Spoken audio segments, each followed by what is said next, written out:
this is the space that I'm dealing with here. Wall, it's kind of just like in the hallway. I've got some other pictures hanging up. And then the gallery wall actually needs to continue down the stairs like to, I don't know, like this wall as well. So I want it to be relatively large, and I'm going to need quite a few frames for it.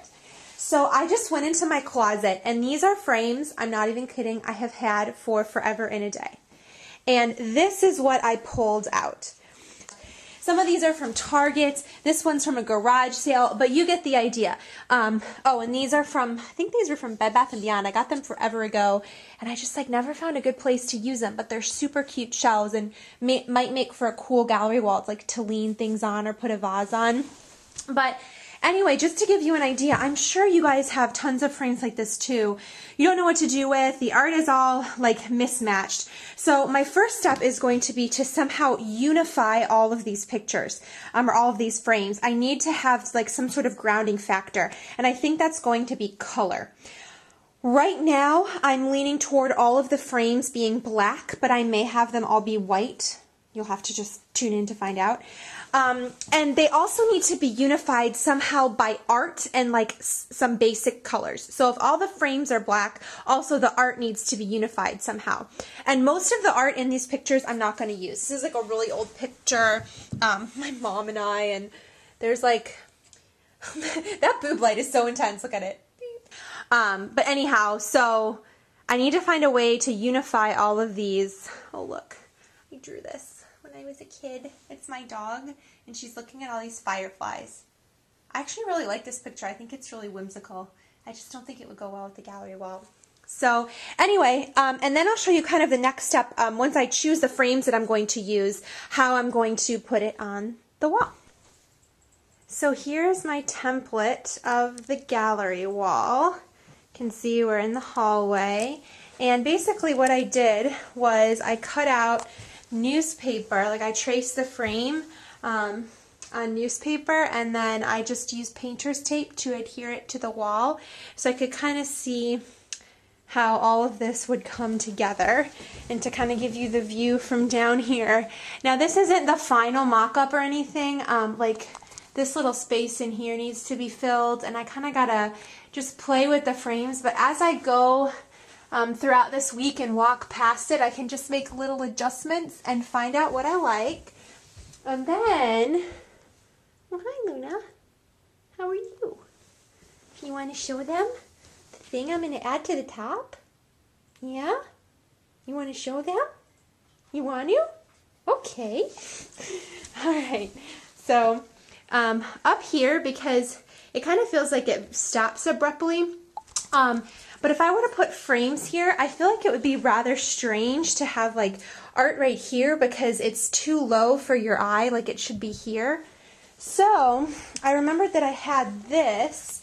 This is from Bed Bath & Beyond a long time ago. I think after our wedding I got like a 50% off coupon when I got it. And I liked the colors at the time, but I don't really now, so I'm probably going to spray paint it.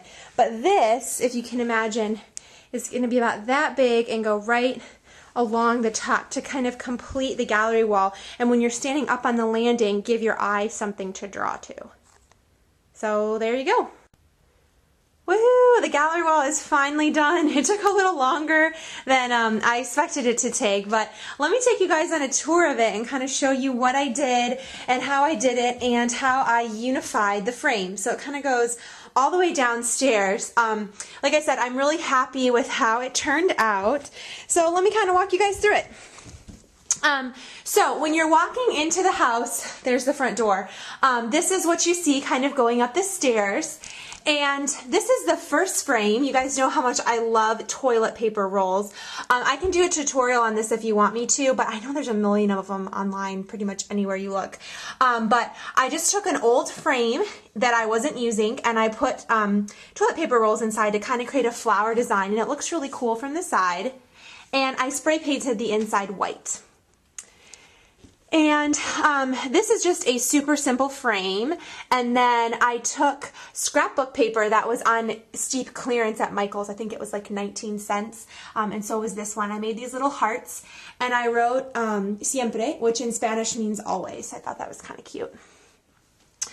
And then this is a picture of my husband and I that I've had for forever. We are kissing on a buoy. I don't know if you can see that, how romantic. But I just decided to put it in the frame and include it on the wall. And then this is going up the stairs. There's another one of my toilet paper roll creations. So again, looks kind of cool from the side. I had this from IKEA. So that was something I had already owned. And then these were the original frames, and you probably can't even tell. Sorry, I'm still in my PJs. You probably can't even tell by looking at these that they were spray painted. So it's kind of hard to tell just looking at the frames which one were spray painted and which one weren't. This one was not, but this one was, for example. And I just used a Rust-Oleum spray paint with primer already built in. This was another spray painted frame, and I used a flat finish, and I think they turned out awesome. And here's a little shelf that I had that I showed you guys earlier. And all I did was I took a canvas and some old paint that we had from when we were testing paint on the walls, and I took just these wooden letters from Michael's. I had this canvas lying around, put the letters on, and then painted the entire thing. The color is called Limelight. So it's very close to white, but kind of a limey green blue color. But I think it looks really pretty on the shelf. And here's my pooch. You know how much I love her. There's like a silhouette of her. This is my husband and I when we climbed this mountain in North Carolina called Stone Mountain, jumping picture. And then this is kind of the unifying frame. This was like the one thing I actually had to buy for this project. And it was from Michael's. It was 40% off, plus I had an additional coupon for it because they were offering like a double special on their clearance frames. And it is one of their gallery wall frames. I like it now that it's up, but it was a pain in the neck to hang. I feel really bad for someone who bought that entire system. It's just so hard to get on the hooks because there's two of them, and it was just like really hard to get them to hang because they kept like flipping back into the frame when you tried to like hang it on the nail. It was an extremely difficult task. You can see we scratched up the wall a little bit, so we have to like go back and paint that. But now that it's up, I'm happy. And I just took clearance scrapbook paper and this is a little tip. You can do this. This S was like a wooden S that was in the store. And I just like went and got it and took a pencil from my purse and traced it onto the scrapbook paper that I was already going to buy. So when I got home, all I had to do was cut it out, and it looks really nice. Let's see what else. Okay, this frame is kind of cool because it's kind of a shadow box-esque, and I was able to take this key that I found in Spain, actually, in this little town called Alberca. So it's a really good memory, and it just looks really trendy, very Pottery Barn-esque, I guess. This is my favorite picture of Luna ever in a spray painted frame. Right after we got engaged, we wrote that in the sand. There's my husband's feet and Siesta Key. Oh, and this is the sunset after we got engaged. I thought that was kind of cute. And then this flute, it's a flute, I don't know if you can tell. I play the flute, and I got that out of a magazine, and I thought that the blue colors were kind of complementing the rest of the gallery wall, so I just decided to frame it. And that was another frame I spray painted. And I showed you guys this already, so this I just ended up putting on the top. It was extremely difficult to hang, like we had to stand over the edge to hang it up, but I think it looks really nice.